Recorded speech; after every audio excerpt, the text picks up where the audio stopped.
कोई इस्तिस्ना नहीं है, न जरदारी के लिए है, न किसी नवाज शरीफ के लिए है, न किसी और सदर के लिए है। कानून की नजर में सब बराबर हैं, सबको सामने आना पड़ेगा, सबको अदालतों में जाना पड़ेगा और सबको हम इंसान होने के नाते बराबरी की सतह पे रखेंगे। निजाम वो चलेगा जो अल्लाह की मर्जी का होगा और अल्लाह की मखलूक की मर्जी का होगा। उसी के साए में हम फैसला करते हुए जिसको चाहेंगे इख्तिदार देंगे और जिसको चाहेंगे माजूल करेंगे। कोई फॉर्म 47 से और कोई किसी और तरीके से अगर कब्जा करेगा तो इस कब्जे के खिलाफ एक हमाचहत तहरीक होगी, एक हमा पहलू जिद्दोजहद होगी। जिद्दोजहद करनी है, तेज रफ्तार करनी है, गली गली और मोहल्ले मोहल्ले जाएंगे, लेकिन पूरे मैसेज के साथ जाएंगे, निजाम की तब्दीली का असल शऊर पैदा करेंगे तो इंशाअल्लाह ताला जो इनकलाब आएगा वो पायदार इनकलाब होगा और उसके लिए अपनी क़यादत पर एतबार करेंगे, उस पर एतमाद करेंगे, साथ मिलकर चलेंगे। दुनिया में किसी के पास कितनी ही कुव्वत हो, हमारा हुक्मरान तबका बेशक अमेरिका से डरता हो, बेशक दुनिया की ताकतों से डरता हो, वो इसलिए डरते हैं कि ईमान की कमी होती है, उनको खुदा पर यकीन नहीं होता, इसलिए डरते हैं कि अपनी ही कौम को गुलाम बनाकर रखते हैं और साजिशों के जरिए से और ये धोखे वाली ताकत के जरिए से इख्तिदार में आते हैं, ताकत के मराकिज पे कब्जा कर लेते हैं। तो फिर अपनी कौम को तो पीसते हैं, मजदूरों को पीसते हैं, किसानों को पीसते हैं और तलबा को पीसते हैं, खवातीन और मर्द सबको पीसते हैं और महरूमों को मजीद महरूम करते हैं, मजबूरों को मजीद मजबूर करते हैं, लेकिन अपने से ज्यादा ताकतवर के आगे झुक जाते हैं, उनको नाउजुबिल्लाह खुदा तस्लीम कर लेते हैं। अगर ऐसा ना होता तो कभी भी ये जो करारदाद इस जो यूएनओ में पेश की गई जिसमें यह कहा गया कि एक ऐसी फौज तैनात की जाएगी जो फलस्तीनियों को डिसआर्म करेगी, तो पाकिस्तान का हुक्मरान तबका कभी भी उसकी हिमायत नहीं करता, क्योंकि यह अमेरिका से डरता है, उसकी खुशामद में लगा हुआ है। इसलिए फलस्तीनियों की लाशों पर सौदेबाजी करते हुए इन्होंने अमेरिका और इस्राइल को सपोर्ट किया है। पाकिस्तान के अवाम इसको तस्लीम नहीं करते हैं, इसलिए कि हम अल्लाह की किबरियाई को मानते हैं, वही बड़ा है, वो सबसे बड़ा है, बाकी सब छोटे हैं। इसलिए हमारा कलमा तय्यबा हमें यह सिखाता है कि जिंदगी का पूरा निजाम हमारे रब के हुक्म के ताबे होना चाहिए। रब के हुक्म के ताबे होने का मतलब क्या है? इसका मतलब यह है कि अल्लाह ताला ने ऐसा तो नहीं है कि अपने पैगंबरों को अगर भेजा था और किताब को अगर भेजा था तो कोई ऐसी ताकत दे दी थी कि बस तुम चाहो या ना चाहो बस ये निज़ाम कायम हो गया। आखिरी हमारे पैगंबर आका नामदार हजरत मोहम्मद मुस्तफ़ा अहमद मुश्तबा सल्लल्लाहु अलैहि वसल्लम आपको किताब दी गई और यह किताब किस तरह से दी गई? इस तरह से दी गई कि यह नजमन नाजिल हुई, 23 साल की मुद्दत में नाजिल हुई। इस्लाम की तहरीक नबी पाक सल्लल्लाहु अलैहि वसल्लम की क़यादत में जिस मरहले तक आगे बढ़ रही थी, खुदा की तरफ से रहनुमाई आ रही थी, लेकिन तहरीक जारी रही। यह तहरीक दावत और तबलीग के मैदान में भी चली, यह तहरीक अक्कास के मेलों में भी जाकर पेश की गई। यह तहरीक और निज़ाम की यह तब्दीली और रब की यह किबरियाई और झूठे खुदाओं का यह इनकार नबी मोहताजों, गरीबों और गुलामों के सामने भी पेश किया और सरदारों के सामने भी पेश किया। और जब आपको ऑफर्स की गई कि सब कुछ हम अता कर देंगे, तो आपने किसी ऑफर को तस्लीम नहीं किया, अपनी बात को जारी रखा। यह तहरीक हिजरत में ढल गई, यह तहरीक जिहाद में बदल गई, यह तहरीक शहाब अबी तालिब नामी घाटी में पूरे खानदान समेत 3 साल की कैद में हमें नजर आई।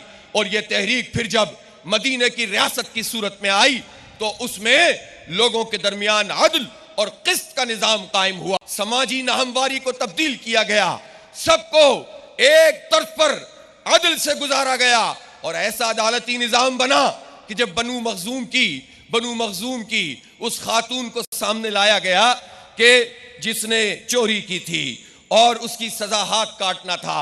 और यह भी समझ लीजिए, चोरी की सजा हाथ काटना या हुदूद का जो तयन था वो फौरी तौर पर नहीं हुआ था।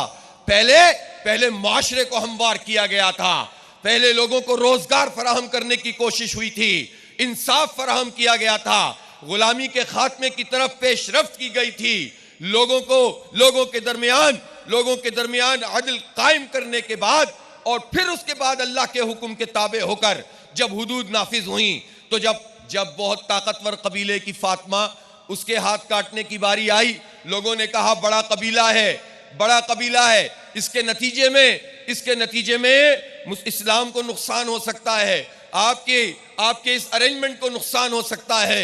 नबी मेहरबान सल्लल्लाहु अलैहि वसल्लम ने फरमाया तुम पुरानी कौमें इसीलिए तबाह हुई कि बड़े लोग जुर्म करते थे, छोड़ दिए जाते थे, छोटे लोग जुर्म करते थे, पकड़ लिए जाते थे।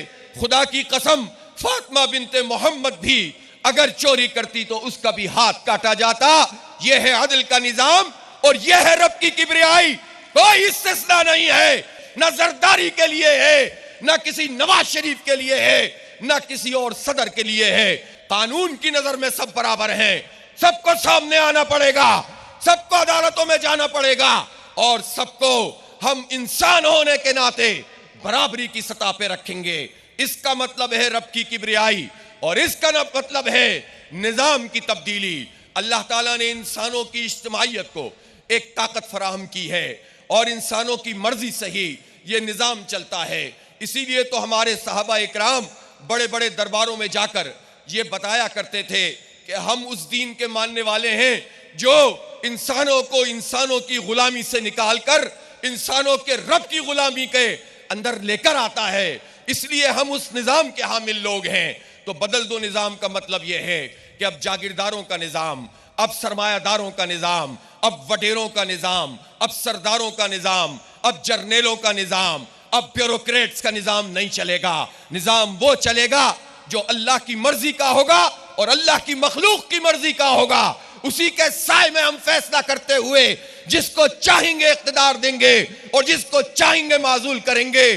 कोई फॉर्म 47 से और कोई किसी और तरीके से अगर कब्जा करेगा तो इस कब्जे के खिलाफ एक हमा चहत तहरीक होगी, एक हमा पहलू जिद्दोजहद होगी, अवाम को मुनज़्ज़म करके होगी। इसलिए कि अगर जिद्दोजहद मुनज़्ज़म ना हो, अगर जिद्दोजहद एक क़यादत में ना हो, क़यादत अगर मुखलिस ना हो, क़यादत अगर उन लोगों पर मुश्तमिल हो कि दाएं भी एटीएम हो बाएं भी एटीएम हो, आगे जागीरदार हो पीछे वडेरा खड़ा हो, तो अकेला चना क्या बाहर झोंकेगा, क्या निजाम तब्दील करेगा, क्या इंकलाब लेकर आएगा। बंदा अंदर होगा, पार्टी बाहर होगी, कोई पूछने वाला नहीं होगा। लेकिन निजाम तब्दील कौन कर सकता है? जिद्दोजहद करनी है, तेज रफ्तार करनी है, गली गली और मोहल्ले मोहल्ले जाएंगे, लेकिन पूरे मैसेज के साथ जाएंगे, निजाम की तब्दीली का असल शऊर पैदा करेंगे। तो इंशाअल्लाह ताला जो इनकलाब आएगा वो पायदार इनकलाब होगा और उसके लिए अपनी क़यादत पर एतबार करेंगे, उस पर एतमाद करेंगे, साथ मिलकर चलेंगे।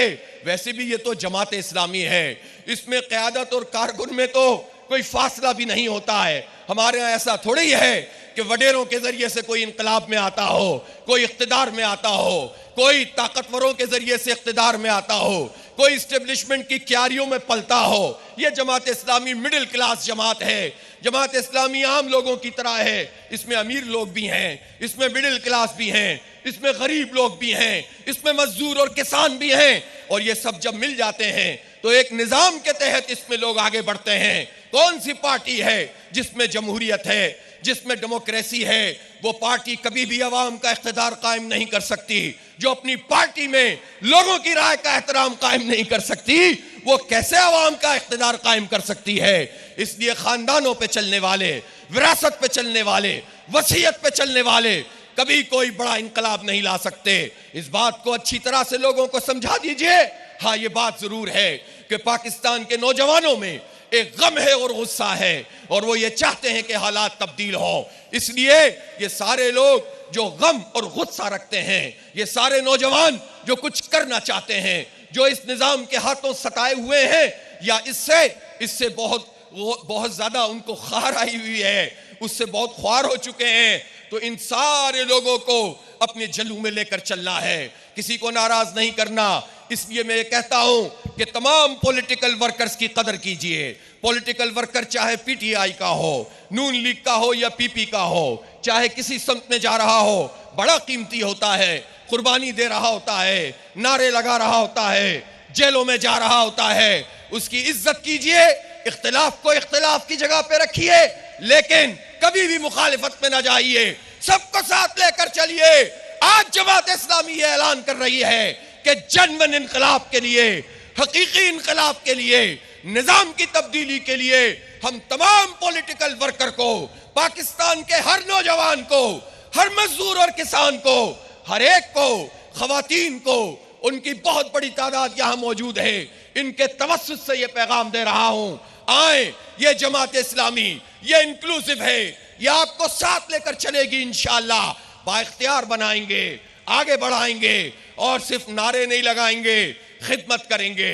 आपके अंदर जो सलाहियत मौजूद है उसको उजागर करेंगे, इस सलाहियत से मुआशरे के लिए आपको मुफीद बनाएंगे और उस निजाम की तब्दीली का खूगर बनाएंगे। इसलिए लड़ाई झगड़ा कारकुनों का खत्म कर दिया जाए, उसूली मौक़िफ़ को कायम रखते हुए सबको साथ लेकर चलने की सलाहियत पैदा करें। इंशाअल्लाह वो इनकलाब जल्द आपके दरवाजे पर दस्तक देगा।